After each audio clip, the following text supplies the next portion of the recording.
Hello folks, welcome back to the show. I'm here with the lovely Lorraine. Hello. Thank you for joining me again. Today we're going to talk about our top 3 fragrance brands, 3 for each of us in a particular order, and why we like them so much. Let us know what you're thinking about that in the comments down below. Don't forget, if you're looking to buy fragrance samples, my recommended UK-based fragrance sampling site is fragrancesamplesuк.com. Use the code there, SMELLY10, for 10% off. And my recommended USA-based fragrance sampling site is decantboutique.com, where the code is Mr. Smelly10. Both sites have a load of amazing fragrances to try out. They're linked in the description of the video. Okay, so welcome to the show. Hello, and looking very smart tonight. Thank you. Please, is this all Armani tonight? Yes.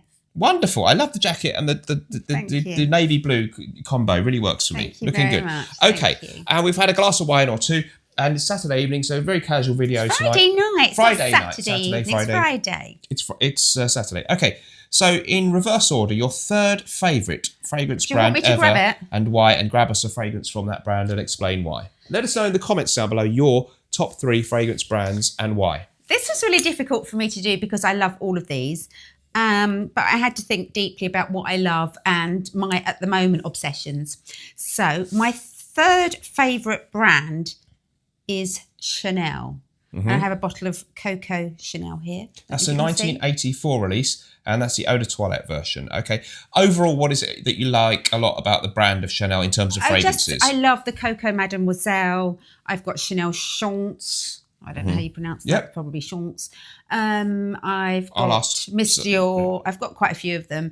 And they're just really, really feminine, classy classics for me. Classy is the word I would associate with Chanel. What's Chanel? Never tacky. Everything, never tacky. And yeah, that's my third. Absolutely beautiful. Love them. Okay, brilliant. And that's a really nice kind of powdery shoulder pads type of Dynasty Dallas era fragrance. Very feminine and very much like your mum's coming down the stairs to go out for the night out, and the whole house stinks of that in a good way, right? Yes, it's exactly how it is. It is. Well done, Dan. I thought so. Okay, so for me, I'm going to go, in reverse order. First of all, I'm going to go with a house that, gets lots of love and lots of hate, really, and that's Creed. And I really got into this hobby in a big way by discovering the whole world of niche perfumery, and I think Creed is a really good brand. A lot of their fragrances are quite citrusy leaning, and I really like that, and they have this kind of classy air about them. They are expensive, and going back to the one that really kind of catapulted them a little bit towards where they are today, although Aventus really did it big time. I love Green Irish Tweed, for example, 1985. It was Pierre Bourdon who composed this one, and it uses this kind of dihydromercenol accord, which was also in the same perfumer's other creation, Cool Water, a few years later, which was influenced by this. And it really is beautiful, kind of green, grassy, verdant fragrance. And I love Bois de Portugal and so many others of their great fragrances. I love Erolfa. I love Royal Water. They do a lot of citrus aromatic type fragrances, and I really like those. So I love the House of Creed. What do you think about that? Let's go for your second favourite one, Lorraine. Okay, so my second favourite brand is Mugler. Ah. Absolutely. I have virtually every single fragrance by Mugler.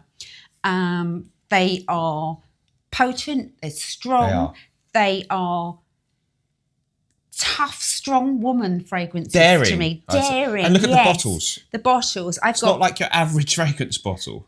That's the Angel Nova, and that's the Aura, which is now discontinued, but I've just actually bought the refill and refilled all my bottles up, so happy with that. I've got Angel as well.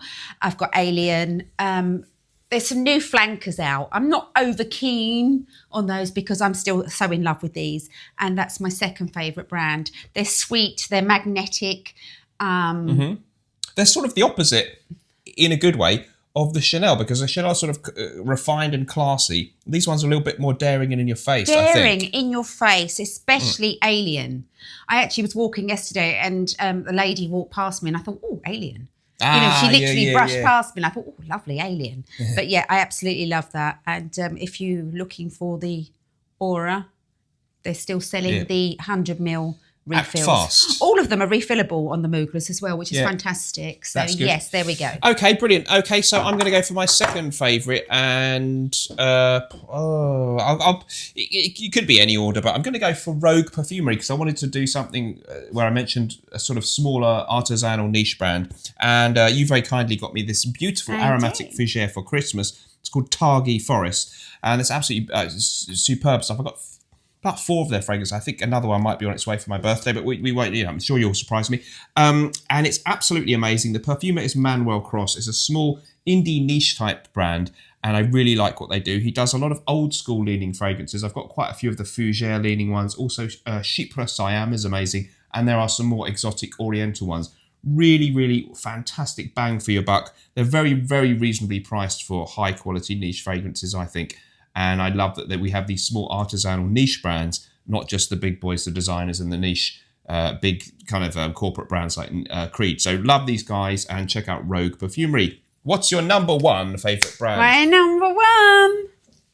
The world waits. The world waits. Is Dior.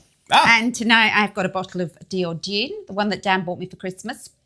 I just don't think I've ever found a Dior perfume that I dislike. They're all so different. Addict is my favourite ever. Mm-hmm. And they are just so... I don't know. This is really, really spicy. Not spicy. This is floral. Mm-hmm. The Addict. I've sprayed that on a jacket in my car about a week ago, and the jacket's not in the car anymore, but my car still smells of Dior Addict. Mm-hmm. It kind of, you leave a trail of it with you, and they're just not as elegant as Chanel. Yeah, they're both sort of very historic, traditional, sort of well-established houses. Chanel, I would think of a slightly the more conservative house. More conservative, yes. And the Dior, I don't know. It's sort of an in-between ground. It's not mega bold and modern like a Mugler, but it might come out with more fragrances, a little bit more innovative maybe than Chanel's very refined classiness. Would that maybe a little bit? I don't know. Yes, maybe so. I think sometimes the Chanel can feel a little tiny bit dated to me. Okay, that's all safe, I'm saying. Maybe safe, yes. In a good way. Yes, but I absolutely love all the Dior ones that I've got. So, and I'm going to make that my winner. And I've been wearing June quite a lot since Christmas. Absolutely good choices. Before we go any further, don't forget at Norton & Wilson we do still have the bundle deal available. So if you buy Gravitas Pour Homme and Gravitas Essentia, it's only £120 or $150 posted.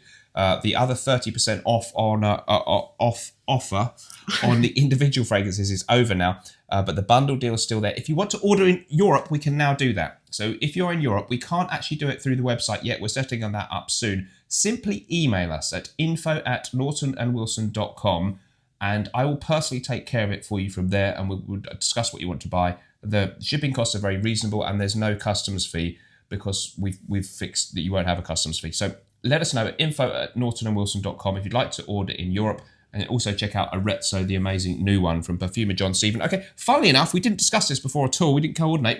I've gone for Dior too. Oh, have you? Yeah, I absolutely agree. Absolutely great fragrances. One of my favourites, of course, was their original masculine release, which only came out in 1966.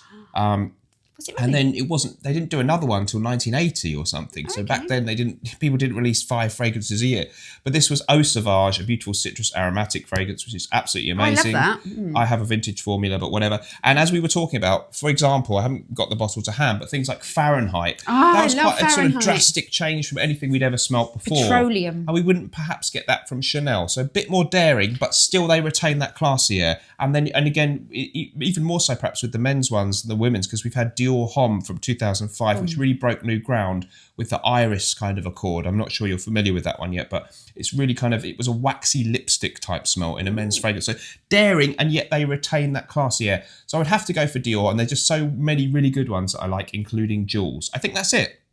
It is, yes. Thank you for watching. We'll see you in the next episode. Remember, whatever we're doing in life, let's project it. Even though life may stink, at least we can always smell good. See you next time. Bye-bye.